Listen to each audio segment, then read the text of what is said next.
minutes for people to join in. Some people might be a few minutes late, right? Exactly. So I'm just gonna mute myself, and then I'll just keep doing updates. And about 6:05, I'll yeah. And we'll talk about. See, nobody's on yet, so Yeah. sort of my requirements or restrictions on using the recording Yes. afterwards. No worries.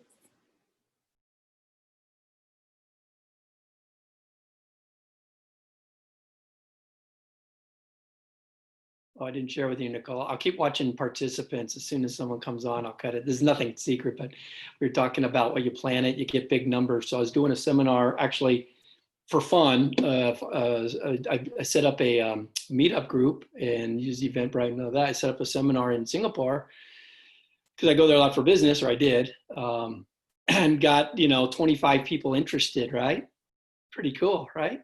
And of the interested, I got like 15 confirmed. So that's pretty good, right? One person awesome. Showed up. one person showed. Yeah, that's how it goes. I don't do too many of these. That's why. So it's kind of new to me. I mean, I enjoy it, but I don't do too many. I'm usually private within company walls.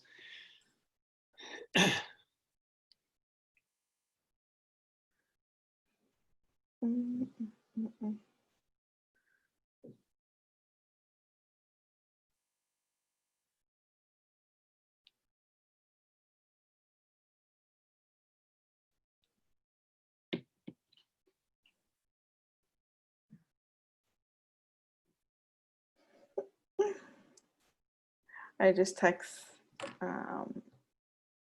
my husband because he went to the store, and I thought my camera would be off, and I'm like, text me because I don't want to be speaking, and then you're like walk behind me. So yeah.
They'll just be lined up, just waiting to get into the chat room. I know. 25 people just banging on the door to get in. I know. Maybe it's a Monday thing. It could be. It could be. And it could be, if that's the case, because we usually do our events on Thursdays, that we just change the day, right? Yeah. Yeah. But it's like And I think I was part of that because I know just for these next couple of weeks or so, my Tuesdays and Wednesdays are kind of booked up, but they're good after that. So I think we did Wednesday for the other West sessions or something like that. I think, didn't we? Tuesday or Wednesday. Yeah. Yeah. But yeah, I guess, Chad, if you have a thought of how much longer we wait for. Figured 10 minutes is probably good, huh? Yeah, and Yeah, then I we think- could talk about like When I was at rescheduling. Intel, that was used to work there, right? So the rule is if you're Oh, more than yeah. 10 minutes late, don't come to the meeting. Exactly. Yeah. So. Thank you for me. I'm happy even if one person shows, right? We'll go through it for one person. That's like a nice. What we may end up doing is, if they want to, right? What we could do, obviously, is we can boot it and we just recalibrate either for the following month. We just make that session one, or slip it in a couple of weeks from now, or something like that. But we can talk about that later if Definitely. the participants You can do that. numbers. Especially, I think it'll be nice just to talk about it, and then if we have time today, we can also talk about the recording, because I guess we didn't mention that we record them. Well, mentioned it, but not ahead of time. It was more after the fact. So a little. My concern is just a first time run on something I'm not even certain how the process is going to go. Just because I've never done it like this before in this format in small businesses. If it was like the second, third run, yeah, you know what, probably, feel higher, but not knowing how it's going to turn out, I'd be a little hesitant to throw it out there into the into the ether. Yeah, I hear you on that. I guess we can just wait until 8:10.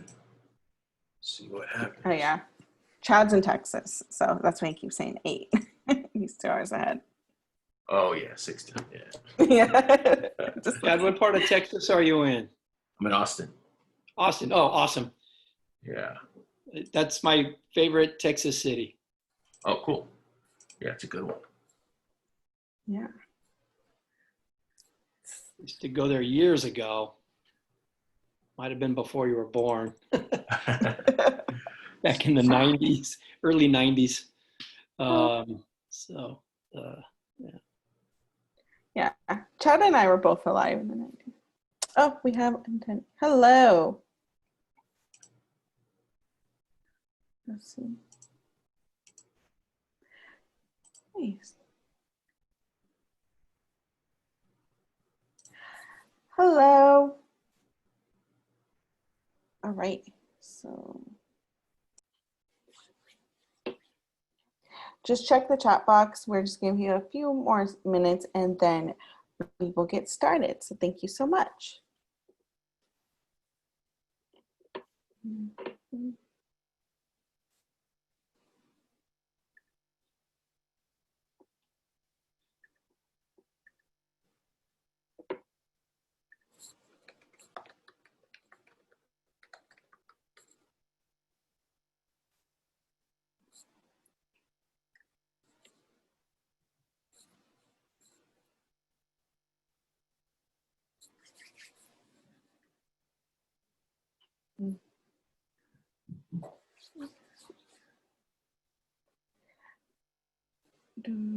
All right, so I think we can just get started because we want to be respectful of everyone's time.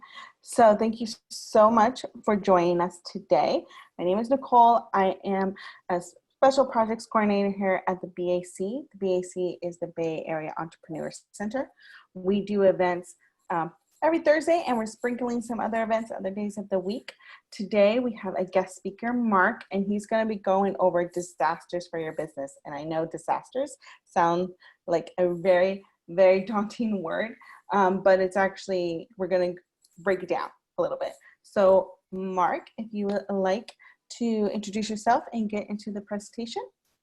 And by the way, if you guys have any questions, feel free to put them in the Q&A box or the chat box.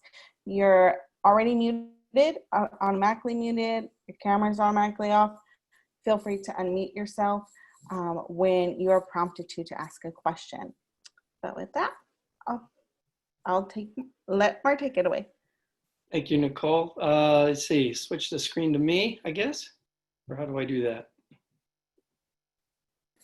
You could just go to switch it to speaker view.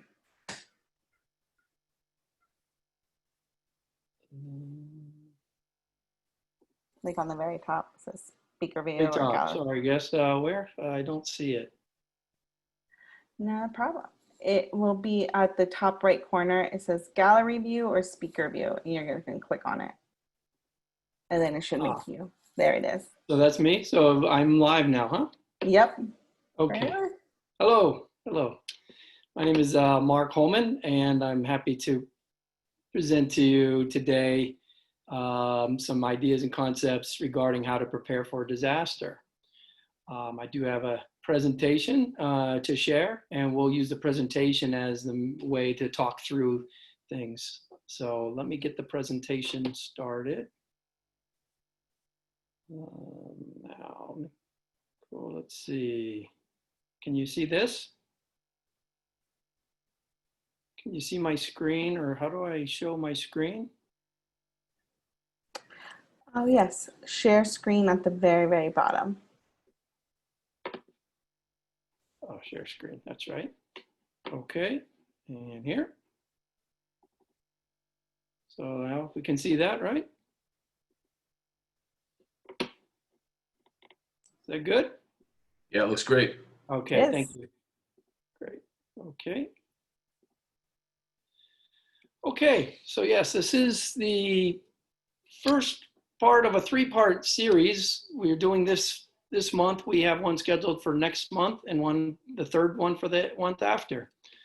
And this first part is just to give you an idea. So as we prepare for a disaster, like what is business continuity as it relates to disasters? What does that mean? So that's what most of today is going to talk about, is the ideas around the business continuity ideas and concepts, and some things in the structure and some stuff like that, which is used to help prepare for sort of major incidents, major disasters, anything that can hurt your business, in a big way. Okay, so that's what we're doing today, just to kind of give the idea what it's about. And the second part in the series will be a little more hands-on. We'll take an example business, small business, of course.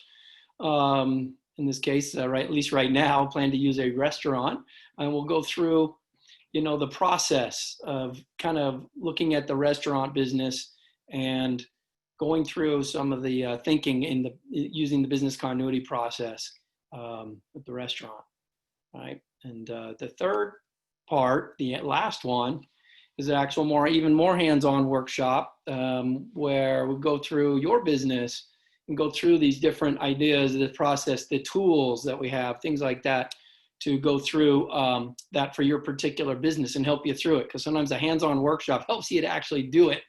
Sometimes we go home with a good idea and then we never do it, right? So we can use the workshop as we maybe not get through it all, but we can help you get started on it for your business. So that's sort of the three parts.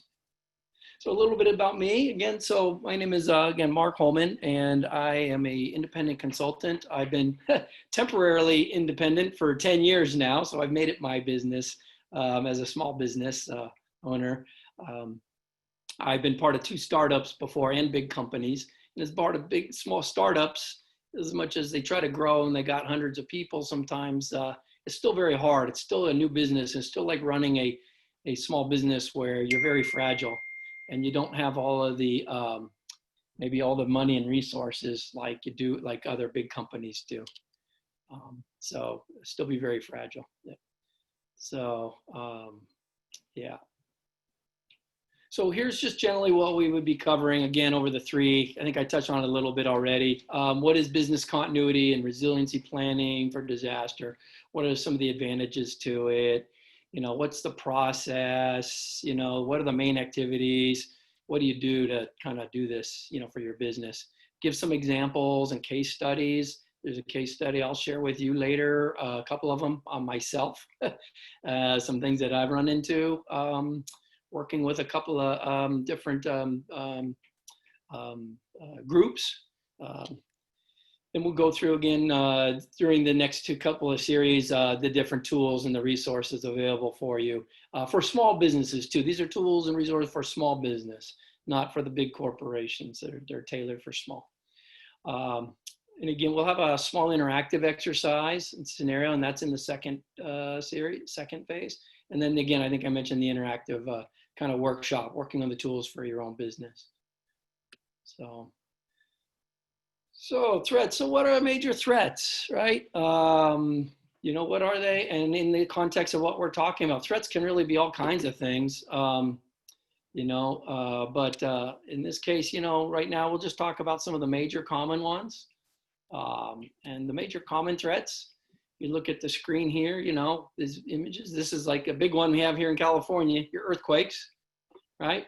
Down here, it could be major storms, a snowstorm, could be rainstorms, could be typhoons in Asia, hurricanes in US, in Texas, Florida, things like that.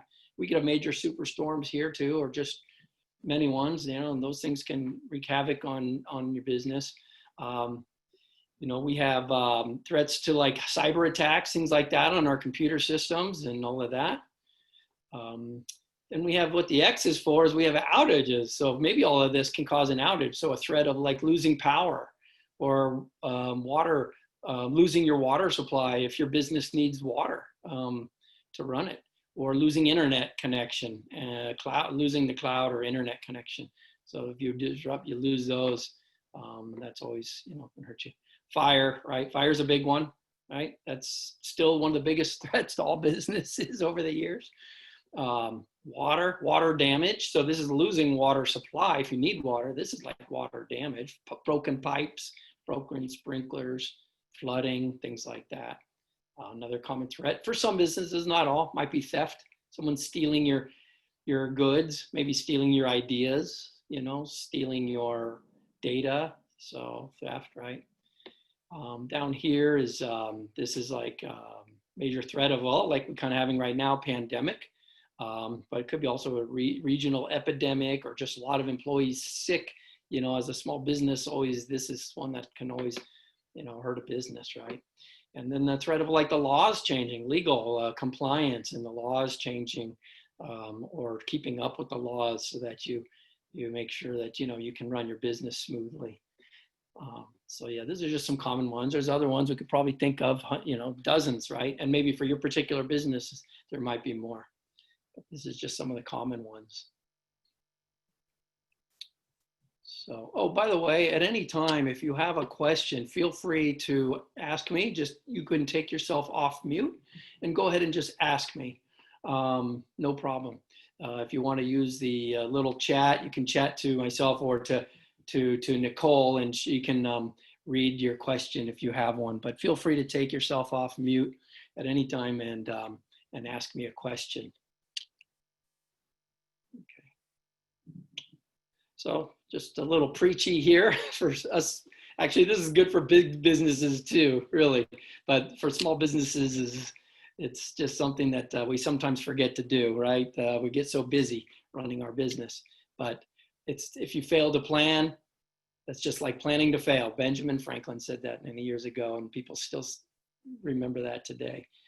The Small Business Association, something they produced last year sometimes, basically said that 25% of businesses, small businesses, fail to reopen after a disaster. Now, that's a big number, 1 out of 4 businesses. So just kind of get you thinking. So where are you spending your time? I know most of us, self-included sometimes, you know, as a small business owner, you know, where are we spending our time? You know, here are we deep in the forest, deep in the woods, trying to see out. We're just trying to run our business. Are we in there 80% of the time, 90% of the time? Are we there too much, 120%, right? You know, or are we up high? How often are we up high, you know, to see our business, see the pathway here, see the forest, right? See, navigate through. Are we really kind of setting our business, on the right path that we want to do. So what we call focusing on our business. This is here we are in the business. Here we are on our business. And certainly as an owner, you can't spend, it's small business. You can't spend too much time here, but we certainly need to make sure we're navigating our business well, right? So how much time do you spend on that? 20%, 10, 0, right? So just something to think about, so what is your plan? And in this case, when we say your plan, it's what your plan for a disaster, right? We're not going to talk about every plan. There's other financial planning that needs to be done. Other, maybe marketing planning, maybe tax planning and those. This is in the context of what's your plan for disasters or major disruptions to your business, anything that could disrupt your business, So what are some of the risks of not planning? Well, some of these are kind of obvious, I think. You can lose money, right? You can hurt your image of your business. Maybe your business where your image really matters, and you could lose business if you don't plan, and so a disaster hits, and your reputation of your business can be at risk, right? Threats to safety, maybe safety of your employees, the people that work for you, or if it's a family business, maybe even your family members or customers if it's like a restaurant or a retail store, may threat to customer safety, right? If something hits. A slow recovery, right? If you don't plan, if you try to recover from something that hit your business, it might be a lot slower and bigger than you hope, you turn a disruption, maybe something that seems small, maybe it becomes major, right? And we want to, a little bit of planning can make major maybe be smaller. And maybe not planning, you end up, because of something, you end up non-compliant to some kind of a law.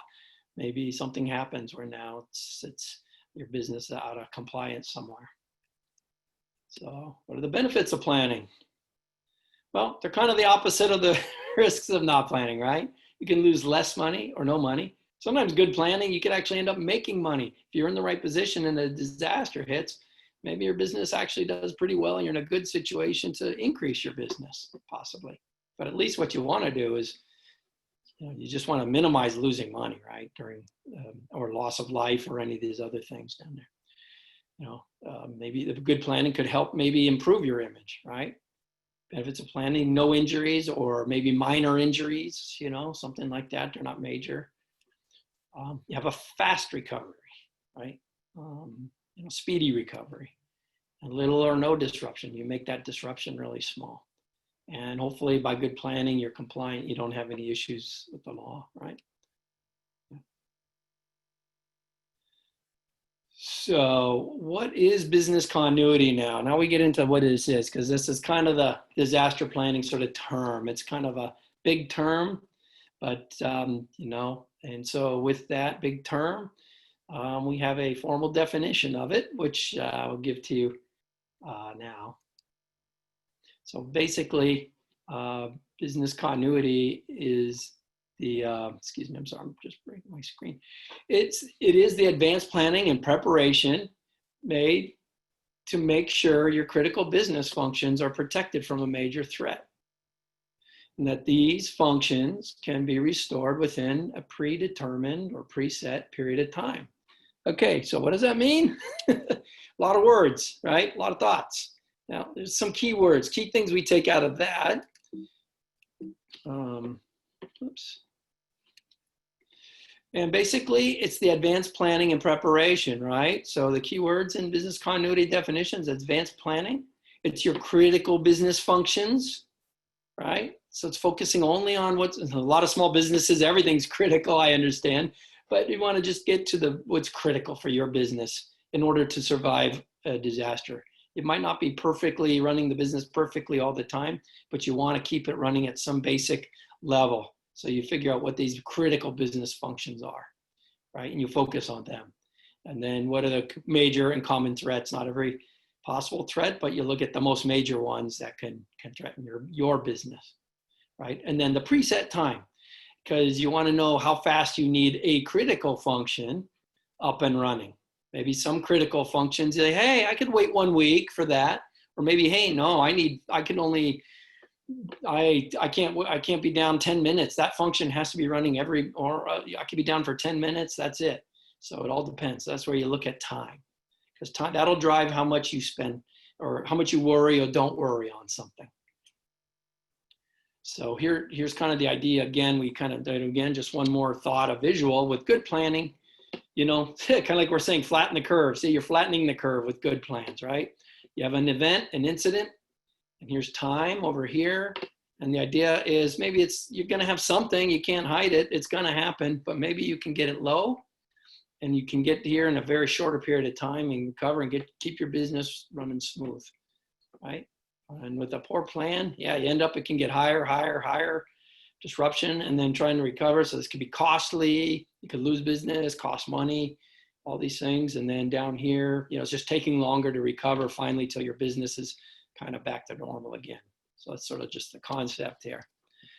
So do you have any questions at this time? Okay. Okay, so I'll just continue on. So here's just some more key ideas about business continuity and planning.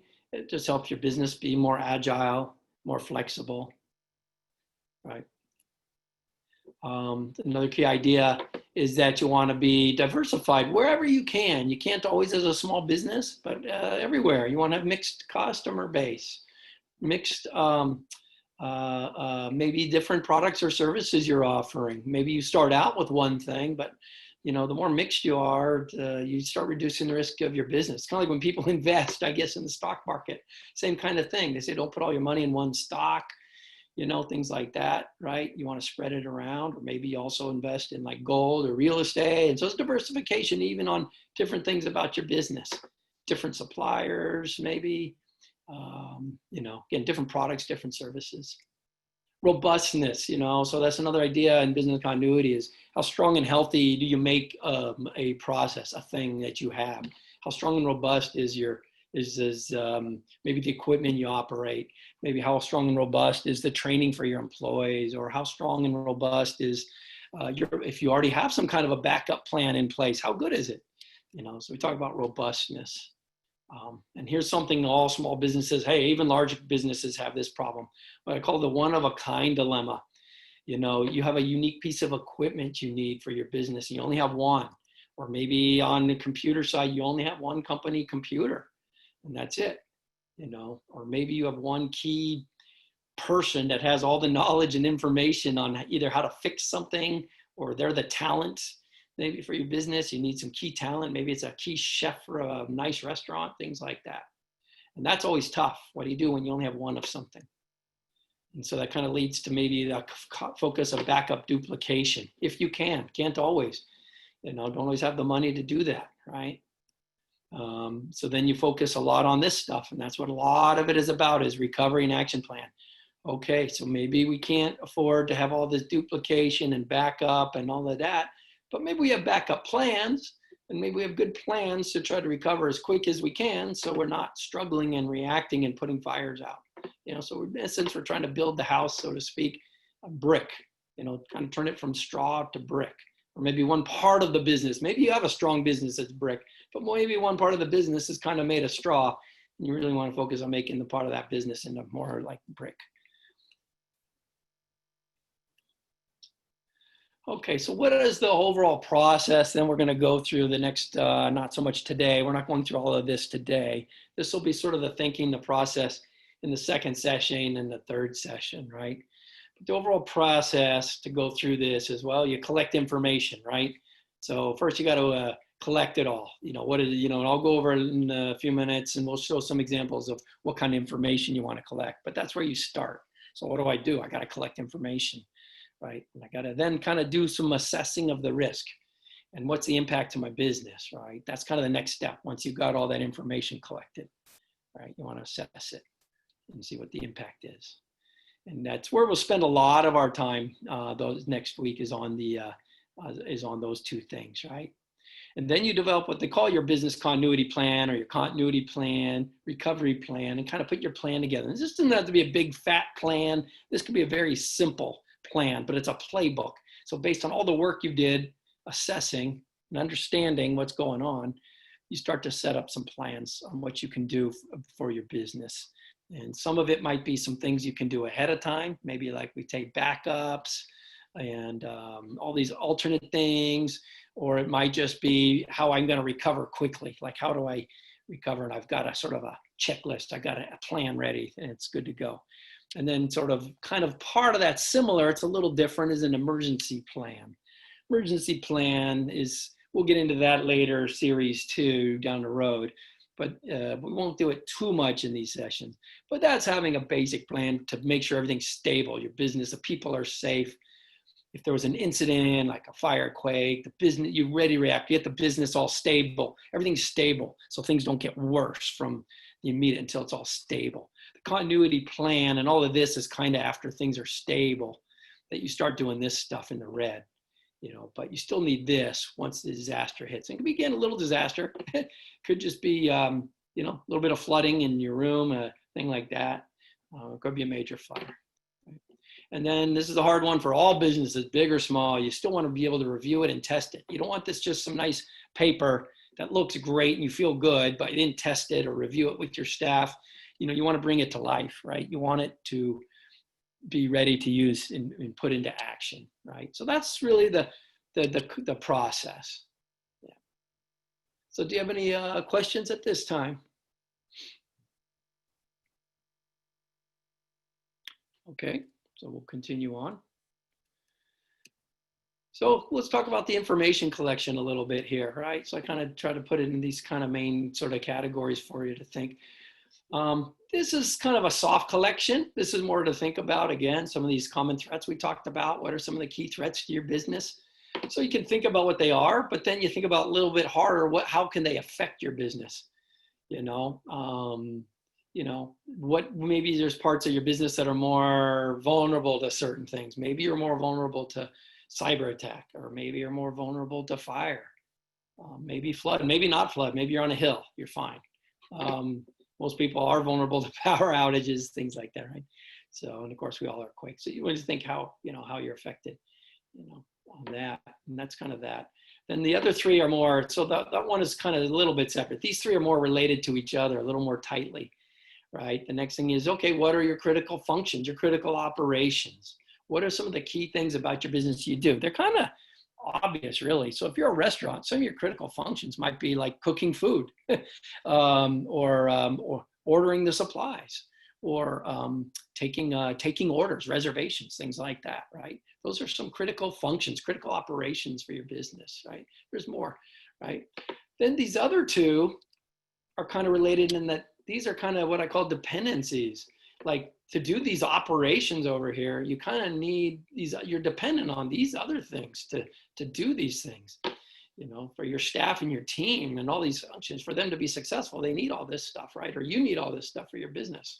Critical assets. What are critical assets? Well, it's like your business. I mean, your building, your people, right? Maybe equipment, data, your inventory and your stock, things like that, right? Those are all, you know, could be critical assets, right? And then what are the critical, what we call critical third parties, outside things that you need, customers, maybe critical but more focused than customers is critical vendors that you use, critical suppliers for certain products and raw materials or parts or other things like that. Or, you know, or maybe they do a key service for your business, key maintenance or repairs or something like that. Key apps. So we talk about the IT world, key applications you might need for your business that you use that are critical, that other people support and run. So it might be a third party application, you know, that they use, right? So this kind of what the key things are we focus on in the business continuity is collecting the information sort of in these sort of 4 categories, and mostly really collecting more in these 3, but we still include, you know, start thinking about all these threats. So let's look at a restaurant, maybe a typical restaurant. What are some of the, let's think of what we just did here and let's apply it kind of to a restaurant, right?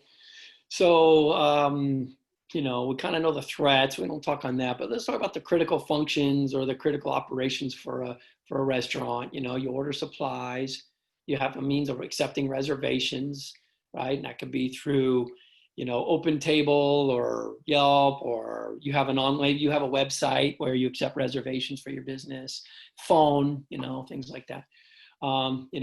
Taking customer orders, right? Either online or over the phone or in the restaurant, right?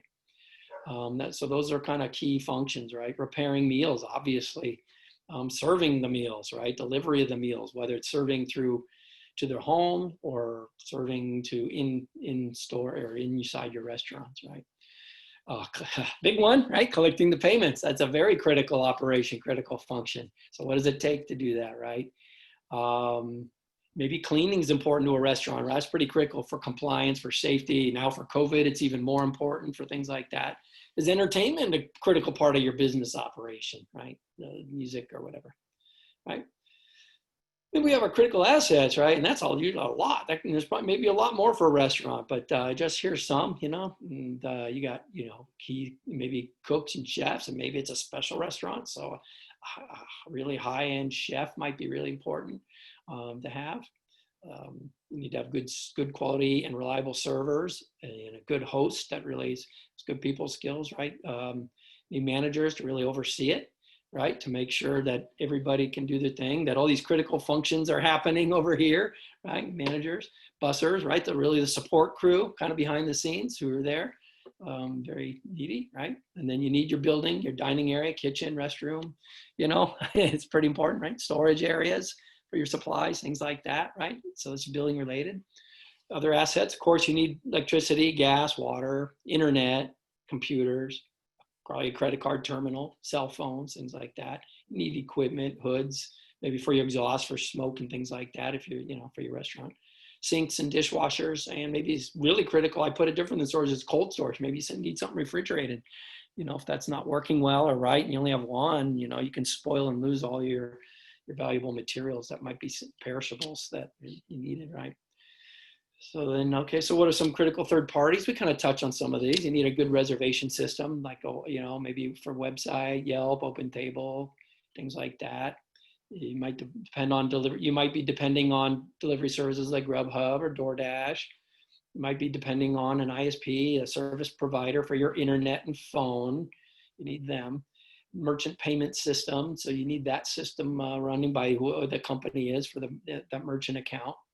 So you're dependent on those people. The food and beverage suppliers, very critical for your business, right?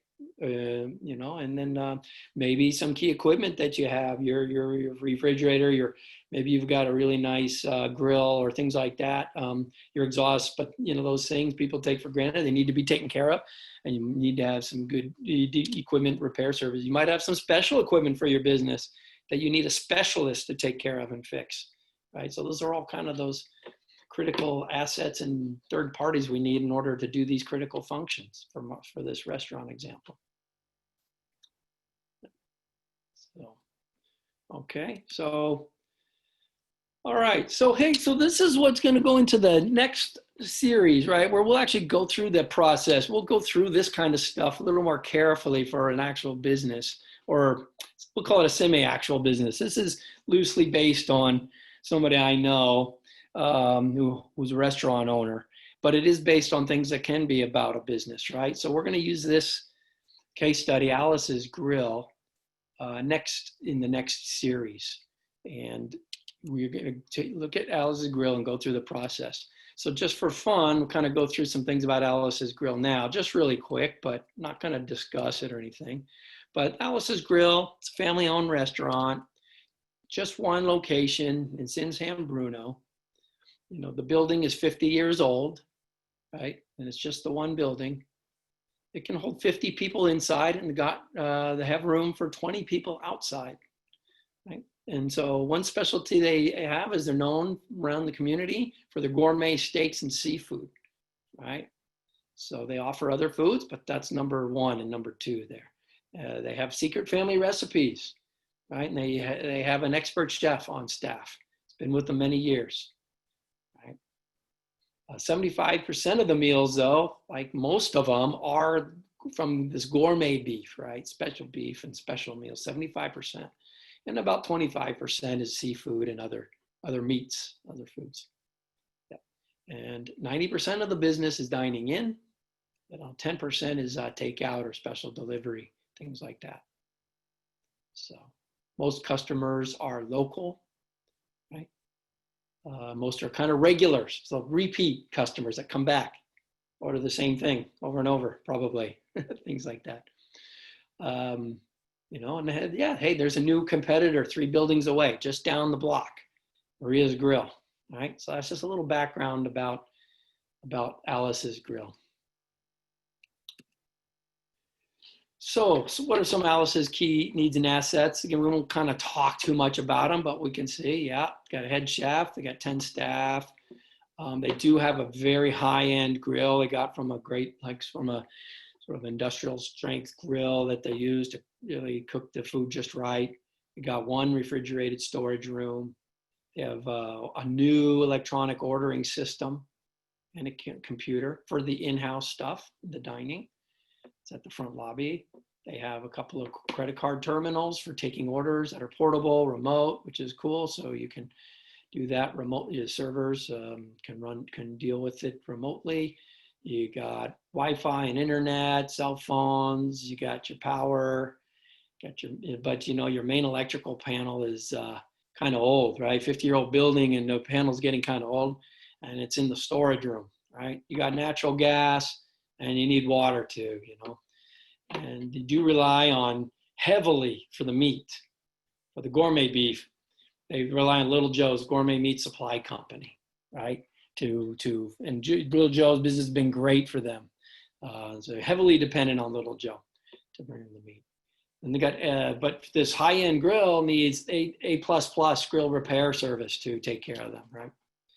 And they also, you know, they can't afford a high-profile, you know, IT manager at this point. So they do use their neighbor's hotshot daughter, you know, who's 15, very sharp, to help them sort of manage their IT systems, their you know, their reservation system and their network and things like that. Yeah. So that's kind of Alice's Grill, and so that's just to give you a flavor for you know, what we'll dive into and break apart and go through the process a little bit next session. Okay, so we'll go on here.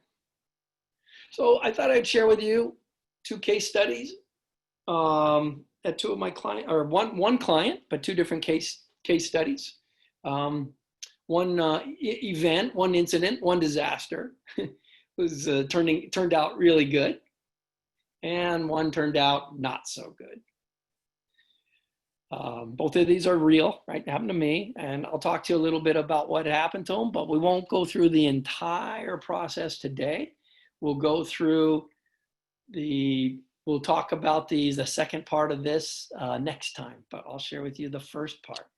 And what you can try to do, not today, but maybe by next time, is try to guess which one of these cases was the good one and which one of these cases was the not so good one. Okay? All right. So here we go. So the first, well, the client is LED manufacturer, right? So they're actually here in Silicon Valley. I won't really tell you who they are, but they are here. They have other operations overseas, but they got a major significant operation here in the Silicon Valley. Yeah, they've been here for years. And so they make the LEDs, beautiful lighting. They do stuff for phones. You know, they do lighting, also LEDs for like cars, things like that. Okay. So this is an obvious critical function. Is what's a critical function? Is the LED manufacturing process. It's quite complicated, you know, but it's very critical, right? In order to company to make money, to make revenues, they obviously have to have a very solid LED manufacturing process and protect it against disasters. So what are some of the things they need for what is critical? So here's some critical materials they need, right? This is like what we call a wafer. This is what they put all the LEDs on, all these little things. They make the LEDs on that first. And they use gases here and chemicals, things like that. So that's pretty critical, these materials, as part of the assets. Building, obviously you need a building, right? They need a factory. They need people, of course. People is like number one. You can't do anything without people. So the kind of people, the quality of people, the numbers, right? Very important. They need, more and more relied on IT, on technology here. So they definitely need, the right critical applications and network connectivity, data collection, things like that. Data is critical, all of that. They need water. They really need a lot of water. Their equipment can be damaged. Not only if they don't have water, their business has to shut down. They actually can damage the equipment that could damage it for many, many, many months of repair if they lose the water. Or you need power. Believe it or not, that same equipment, you lose power, could actually be okay. It's the water that can kill them if they can't protect them right. But they definitely need power. So that's sort of the critical needs and assets for the manufacturing process, critical function. Okay. And then, what is that? I guess about 2 years ago now, June 2018, right? Boom, water main breaks, literally just next door, right? There was major construction going on next door, and during the construction, they hit a water main, and that severed the main water supply to the site, right? So it looks pretty bad. But I'm not going to go any further than that at this point. So just take a note of that, and we'll discuss this one later next time. So let's go to case number 2. This isn't quite as major as like manufacturing process, but this LDD manufacturer, they still rely critically on what they call their emergency response program. They have to have a very formal program because of the different chemicals. And remember, we talked about these chemicals and gases over here because of that. And all the numbers of people, they have to have emergency response program, right? So one, right, why is that critical? I think one, it's for safety, just pure safety. But 2, there are legal and compliance issues there. So if they don't have a robust emergency response program, they definitely can harm people. And they can also, well, hey, think about it, reputation too. I should have put reputation in there. You don't want to be on the front page of the news for a major safety incident, right? And then you got compliance. Right? It's important that you're complying with the laws, so you don't have fines or shutdown or things like that. So pretty critical function. So what are their critical needs and assets for the emergency program? Again, it's people. You rely on the emergency response team that they call them, right? You rely on the different equipment and supplies that they might need to respond. Some of it's medical for like first aid and things like that. Some of it's for like maybe against like a fire, fire extinguishers and protection. And some of it's how to handle chemicals if they spill, right? Things like that, right? Then you need a program manager. You need someone to oversee it, kind of run it, right? To making sure the program's running smooth. These are all kind of pretty essential. And then you need an instructor. And this is really important. You need a really good instructor that's certified and qualified, right? So that's kind of the essential things you need, the needs, the assets you need for emergency response program. So this one goes back a few years, but in April 2016, and again, I was hands-on in this. I mean, it was part of the group around it. I was not this program manager, by the way, but I was working on business continuity and some other safety things for the company. I failed to mention that. I was working for this company as a business continuity manager, right? So what happened in April 2016? The program manager left the company. This is the person in charge of health and safety, left the company. And there was no backup person there to run the program. So yeah, immediately, not a problem, if you have all these other things going over here. Right? Then, really right after that, we lost the key instructor, the key vendor that runs the program. So we lost the program manager and the instructor, and we were left just with the team and the supplies. So I'll just leave this at that point too. We won't go any further. And so you can just kind of think about what one you think ended up not so good and which one you think ended up pretty good. And we'll talk more about that next time.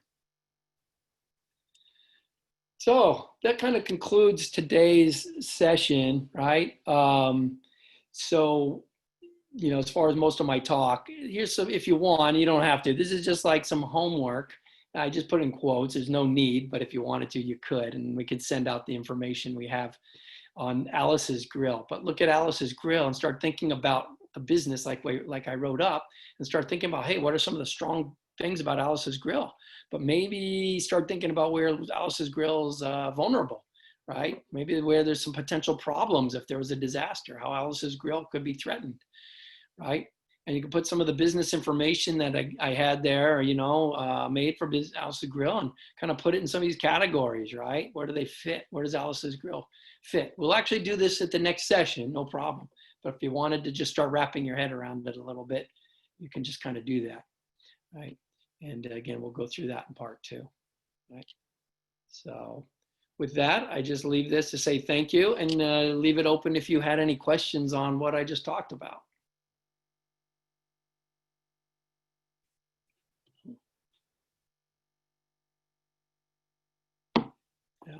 So I guess with that, without any questions, if you had any questions later, even after this talk, I feel free, you can reach out. If you have the contact information, I could give my own, or to Nicole, and happy to follow up with any questions on that. Otherwise, I would look forward to hopefully seeing you at the second session, where we'll get into a little bit more hands-on detail with the tools and take Alice's Restaurant through the process.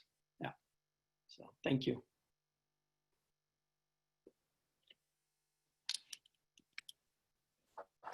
Yeah, thank you all for being here. In the chat box, you will see, by the way, my name's Nicole, if you got up on late. So in the chat box, you will see the next few dates for the part 2 and part 3 of this series. So the next one will be in about a month on August 19th at 6:30 p.m. So hopefully we'll see you there. And thank you so much, Mark, for doing this workshop. No problem. It's my pleasure. Thank you.